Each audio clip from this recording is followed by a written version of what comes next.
President Biden said he believes he is the strongest Democrat to beat Trump because he's the only one to do that. He said that in recent remarks to The New Yorker. Do you agree? Do you think he's the strongest Democrat now positioned to beat Donald Trump? I do, for a variety of reasons. One is incumbent presidents, particularly incumbent presidents who have done a good job, tend to win. Now, I know that the president's approval ratings are low, and I know that people aren't feeling all of the kind of benefits of the things that he's done in the last 3 years.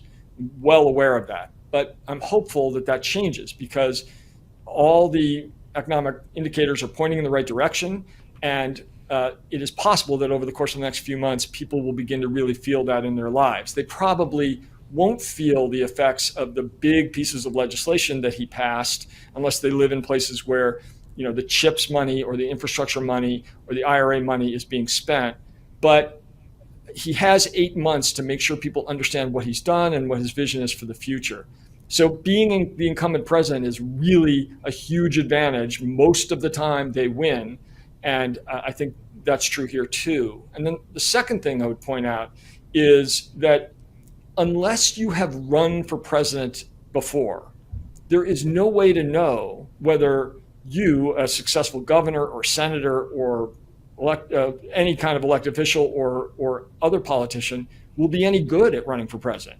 I mean, we've seen people we thought would be good presidential candidates flame out horribly. I mean, Jeb Bush and Ron DeSantis and a whole host of others who looked very strong going into the presidential race and then turned out not to be very good at it. So it's possible that the people that are always talked about on our bench will be great at running for president. I'm very hopeful that they will, but we don't know.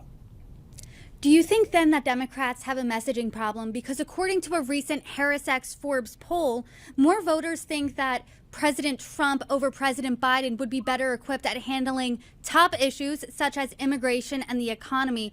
So where do you think that disconnect is? Yes, I think we do have a messaging problem, and I think that there's a hangover effect from what Trump, handed over to Biden, which was an economy in shambles in the middle of the pandemic, until now. So I think what people have failed to reckon with is how successfully the president guided us through the post-pandemic inflation, which was much worse in other developed countries, how successfully he has managed an incredibly narrow majority in Congress to produce incredible results.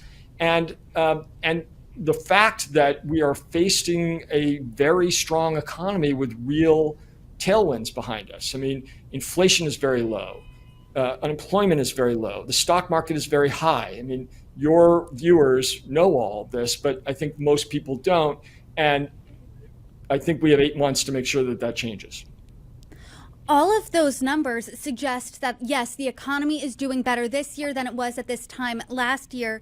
But economic sentiment when it comes to voters is low. So how do Democrats change the messaging on this? Because any voter I talk to, they say, my wallet is hurting. It's tough to put food on the table. It's tougher than it was 4 years ago to put food on the table. So how do Democrats fight this on the offensive rather than defensive?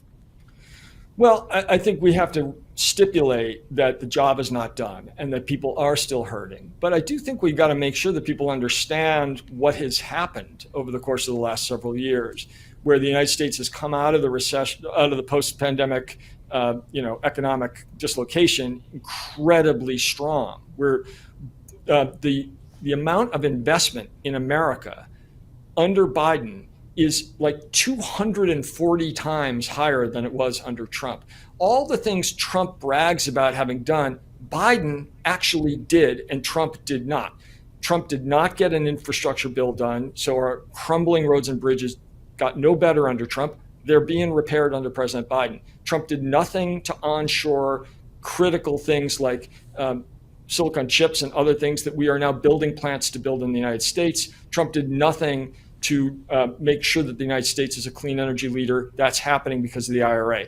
We have got to make sure that people understand that's happened and that they understand that it's going to help them in their lives. I mean, I'm from Syracuse, New York. In my lifetime, I'm in my late 50s, there has never been a manufacturing increase in Syracuse, New York, until Joe Biden brought a gigantic chips plant to that city. And we got to make sure the people of Syracuse and the people of cities and towns like that all over the country understand that Biden did that.